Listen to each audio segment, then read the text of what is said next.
l'UMP. Bon, autant s'adresser à l'intéressé. Madame Boutin, bonjour. Bonjour. Présidente du Parti chrétien-démocrate. Vous vous sentez dans une position d'accusé qui doit se justifier aujourd'hui ? Non, je pense que c'est un petit peu de l'instruction civique. J'aurais pu me passer de ce moment-là, mais enfin, si vous voulez, les guéguerres présidentielles de l'UMP font que je suis un dégât collatéral. En réalité, si vous voulez, chaque candidat à l'élection présidentielle, s'il se présente au premier tour, obtient un dédommagement de l'État de 800 000 €, quel que soit son résultat. Pour les grands candidats qui passent au second tour, c'est des campagnes qui sont remboursées à 20-25 millions d'euros. Donc 800 000 €, c'est très peu. Mais il n'empêche que quand on est un petit candidat et qu'on n'a pas beaucoup de moyens, ces 800 000 €, qui sont une grosse somme, sont quand même très importants. Et vous l'aviez déjà dépensé C'était engagé, bien sûr, c'était déjà très engagé, naturellement, quand mon budget était fait ainsi. Et sur cette base de la certitude du remboursement de ces 800 000 €. Donc dans l'accord, vous avez demandé à Nicolas Sarkozy de rembourser ce que vous aviez déjà dépensé pour votre campagne. J'ai demandé à Nicolas Sarkozy, premièrement, de porter les convictions que je portais dans le cadre de ma candidature, et il l'a fait avec grand talent. Et deuxièmement, naturellement, que l'UMP se substitue à ces 800 000 € qui auraient été versés par l'État pour que je puisse honorer les frais engagés, les salaires de mes permanents, etc. Voilà. Donc tout ça est très clair. Il y a un échéancier qui du reste a été difficile à mettre en place à l'UMP, puisque le premier versement a été au mois d'avril et je commençais à avoir des prestataires qui commençaient à s'impatienter puisqu'on avait arrêté depuis le mois de février. Et donc ça a été un peu lent à se mettre en route, et donc en avril et mai il y a eu effectivement 400 et des poussières qui ont été versées. Et puis là j'ai reçu un échéancier de Jean-François Copé comme secrétaire général, qui est le seul qui puisse engager aujourd'hui la parole de l'UMP et qui m'a fait un échéancier pour la fin de 2012. C'est pour ça que vous le soutenez ? Voilà. Mais c'est pour ça que vous le soutenez ? Non, alors, c'est naturellement, les fillonistes ont tout de suite, et c'est comme ça que Valeurs Actuelles a eu ce tuyau, les fillonistes ont tout de suite dit, si Christine Boutin soutient Copé, c'est parce qu'elle s'est fait acheter. Ce qui est déjà pour moi une insulte, parce qu'on n'achète pas Christine Boutin. Quand on me connaît, on le sait très bien. Et la deuxième chose, c'est que naturellement, moi j'ai voulu voir auprès de François Fillon et de Jean-François Copé comment ils regardaient les relations de l'UMP avec le Parti chrétien-démocrate. J'ai rencontré les deux candidats.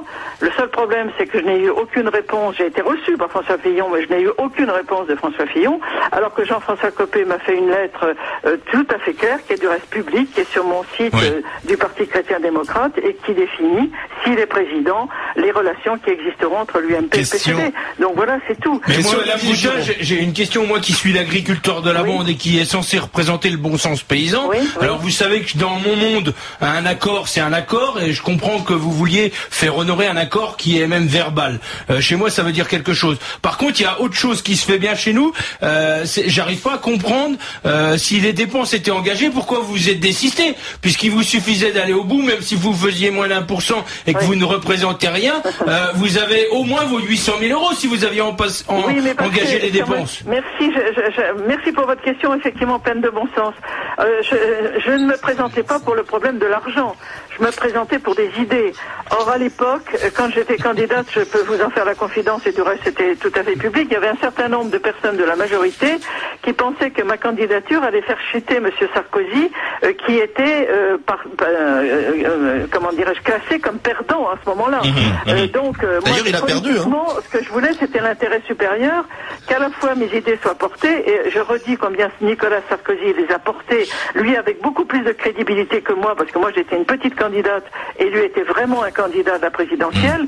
Il les a portés. C'était ça la fameuse bombe, Christine Boutin, alors? Non, la fameuse bombe, c'était 800 000 €. Non, c'était pas ça du tout. Elle vient d'exploser en plus. Bernard Debré. Non, Christine, la bombe, Christine, arrête, parce que là tu t'enfonces. Tu sais bien l'amitié que j'ai vis-à-vis de toi, mais ce n'est pas tenable. Ce n'est pas tenable parce que je ne considère pas la politique comme ça.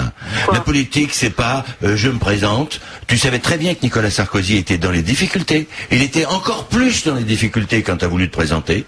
On te l'a dit, tout le monde l'a dit. Tu as voulu quand même te présenter. Et après, tu as monnayé ton accord. Tu as monnayé ton retour. Tu as monnayé ton retour.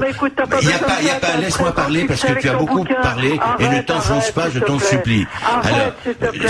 Alors, ce domaine-là, c'est la face la plus... Tu soutiens qui, toi? Écoute, je peux te permettre de dire ce que je pense. Qui tu soutiens qui? Je soutiens Fillon. Ah bah voilà, ah bien, d'accord, voilà. Ah bon? Mais il m'a pas payé, moi. Tout c'est clair, mais moi il m'a pas payé. Non, mais enfin, c'est pas le donner du culte que t'as demandé. C'est pas le donner du culte. Ce que tu as fait là. Tu me laisses parler une seconde. Alors attendez, Christine, ne t'enfonce pas. Tu vas te noyer dans le. Tu vas te noyer. Non, c'est toi qui te noies. Tu as monnayé ton départ pour 800 000 €. C'est une honte. Après, t'es allé voir Fillon, t'es allé voir Copé. T'as dit lequel va me payer. Copé me paye, je vote Copé. Ce que tu as fait, c'est inacceptable. Inacceptable.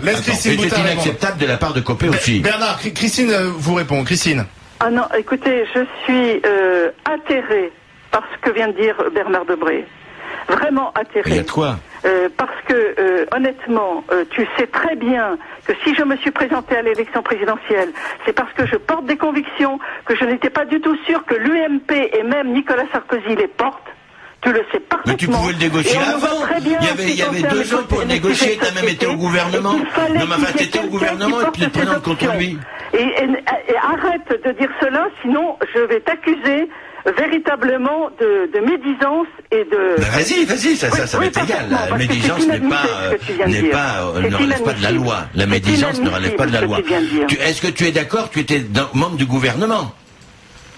Oui, mais je n'étais plus membre du gouvernement. Tu étais membre du gouvernement. Tu te présentes contre Sarko. C'est déjà une faute. Mais naturellement, nous ne sommes pas du même avis sur le mariage homosexuel, sur la bioéthique. Alors naturellement, ça t'ennuyait que je me présente. Mais pas du tout, nous sommes du même avis. Mais nous sommes du même avis. Alors dis pas de bêtises, on a travaillé ensemble.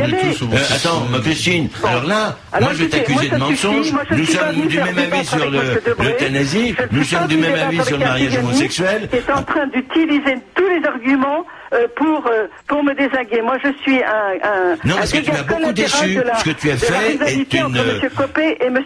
Fillon. Ce que je vois, c'est que M. Copé, par ce papier, est en train d'honorer la parole de M. Sarkozy et ce n'est pas rien. Ah oui, c'est pas rien. Merci Christine Boutin. Merci. 130 000 €.